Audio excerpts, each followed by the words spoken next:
Баршаларыңызға ассалаумағалейкум. Тәуелсіз Қазақстан тарихындағы ең қанды оқиға болып қалған қаңтар қасіреті. Дәл осы оқиғаларға байланысты сот үкімі шықты. Мемлекеттік төңкеріс ұйымдастыру ретінде бұған дейін Кәрім Мәсімовтің 18 жылға сотталғанын білеміз. Ал енді ел аузында жүрген өзге азаматтарға қатысты да үкім шығып үлгерді. Бұл жайында қоғам белсенділері не дейді? Ендеше бірнеше жазбаларға назар аударайық. Оңғар Қабден әлеуметтік желідегі парақшасына былай деп жазба қалдырды. Дикий арман, не дикий арман. Судьяға бәрібір екен. Бүгін қаңтар оқиғасын ұйымдастыруға көмектескен Арман Жұмагелдиевке қатысты шешім шықты. Судья оған 20 жылға бас бостандығынан айыруға үкім етті. Меніңше өте дұрыс жаза. Прокурор сот отырысы кезінде Арман Жұмагелдиевті 20 жыл бас бостандығынан айыру жазасын сұрады. Оған тапсырма беріп, курировать еткен Руслан Ысқақовты 15 жыл 6 айға, Қайрат Құдайбергенді 8 жылға түрмеге қамауды сұрапты. Судья прокурордың өтінішін қанағаттандырды. Былай қарасаңыз, Дикий арманның жасаған былығы жетерлік. Қаңтар кезінде алаңға шыққан жастарды ертіп, біраз дүниені бүлдіріп билікке талап қоймақшы болған, бірақ Дикий арманның арманы орындалған жоқ. Алаңдағы жастар оның сөзіне еріп кетпеді, керісінше сол жерде келіспей қалып, соңы төбелеске ұласқан. Сот отырысы кезінде Арман КНБ-дан арнайы тапсырма алып отырғаны айтылды. Оған ұлттық қауіпсіздік комитетінің 5-ші департамент басшысының орынбасары Руслан Ысқақов тапсырма берген. Дикий арманның міндетіне жастарды қалада жаппай қиратуға үгіттеу кірген көрінеді. Ол өзіне жүктелген міндетті атқара алмағандықтан іске өздері кіріскен екен.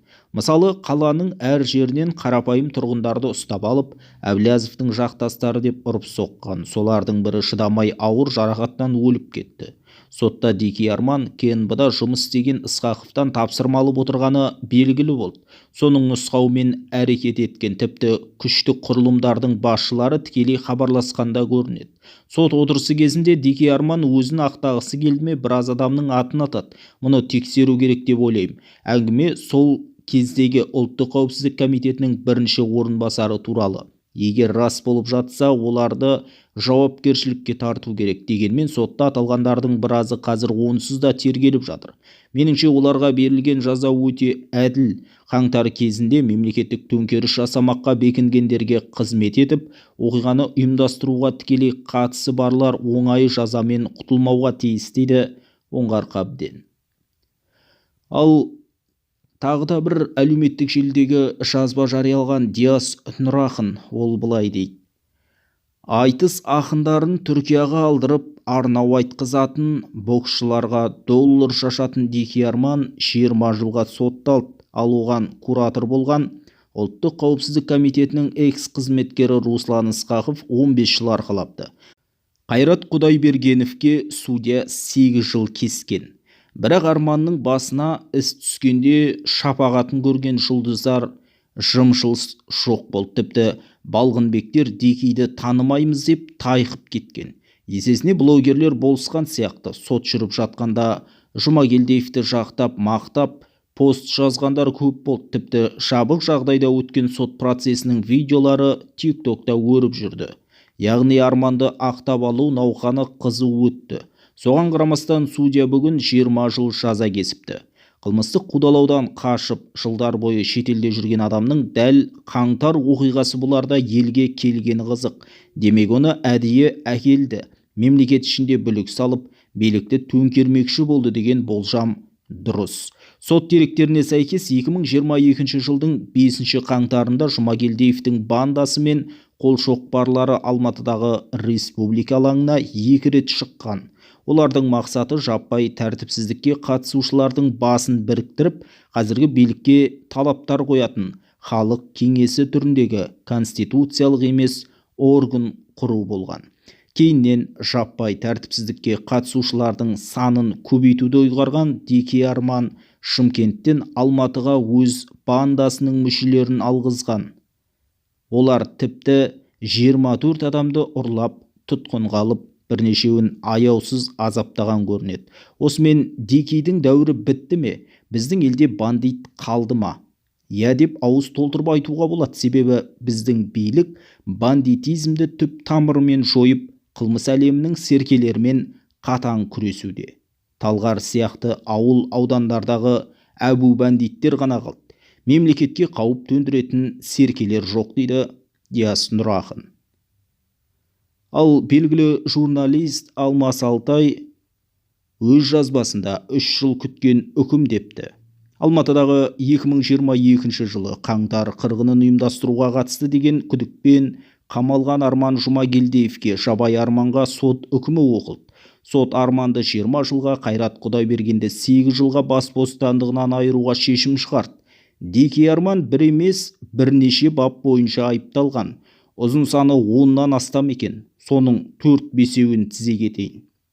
Қылмыстық топ құру және оған қатысу, жаппай тәртіпсіздіктер ұйымдастыру, адам ұрлау, қарудың заңсыз айналымы, бандитизм, билік өкіліне қоқан-лоққы жасау, қорқыту.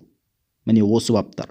Басқаларын ұсақ түйектеп елемей кеткеннің өзінде мына баптардың кез келгенімен ақ біраз жыл арқалап кетуге болады ғой. Сотта осы қылмыстық топтың 31 адамды ұрлап кетіп, күшпен ұстаған айтылған. Жай ұстап отырмаған, ұрған, тепкілеген, қабырғаларын сындырып, қорлық көрсеткен. Ең сорақысы, Жабай Арманның қылмыстық тобы қауіпсіздік күштерінің қолдауымен құрылғаны ғой. Күштік құрылымдардағы дөкейлер Жабайыны астыртын түрде қолдап, демеп отырып, ақыры түбінде мемлекеттің қауіпсіздігіне көз алартатын құбыжық өсіріп алғанын байқамай қалды. Мүмкін байқап отырып әдейі істеген шығар. Қылмыстық құрылымдардың мемлекет ісіне араласа бастауының ақыры қаңтар қырғынындай аса ауыр жағдайларға соқтырады. Әуелі қара халыққа қарсы, сосын заңға қарсы. Тоқтау салынбаса, мемлекетке қарсы әрекетке көшу қылмыстық топтардың көксегені осы ғой. Сабақ алатын ақ жағдай, дейді Алмас Алтай. Мінекей осымен Алматыда бүгін қаңтар оқиғасына қатысты басты істердің бірі бойынша сот үкімі оқылды. Оған сәйкес енді жаза арқалаған азаматтар қатаң режимде өз жазаларын өтейтін болады. Жалпы Деке Арман туралы, Қайрат Құдайберген, одан өзге азаматтар туралы да көптеген әңгімелер айтылды. Жалпы Назарбаев отбасының мүшелері саналатын Самат Әбіш, Қайрат Сатыбалды мырзалар да бұған дейін абақтыға жабылып, кейіннен бостандыққа шыққан, яғни шартты жазамен. Тағы бір айта кететін жағдай, аталған іс бойынша 40 адам сотталған екен. Олар өтіп жатқан сотталушылардың көбі сот үкімімен 1-2 жылға бас бостандығынан айырылған.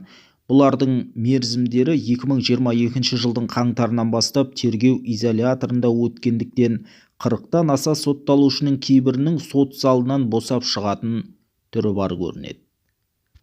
Жалпы қаңтар оқиғасы, жақында болған Талғардағы қанды оқиға, бұлардың барлығында бандитизм деген сөз жиі ұшырасады. Жоғарыда Диас Нұр ақын айтқандай, расында біздің билік бандитизмді түп тамырымен жойып жіберді дегенге сізде келісесіз бе? Төмендегі комментарийге пікір қалдырыңыз, каналға жазылып, қолдау білдіруді ұмытпаңыз.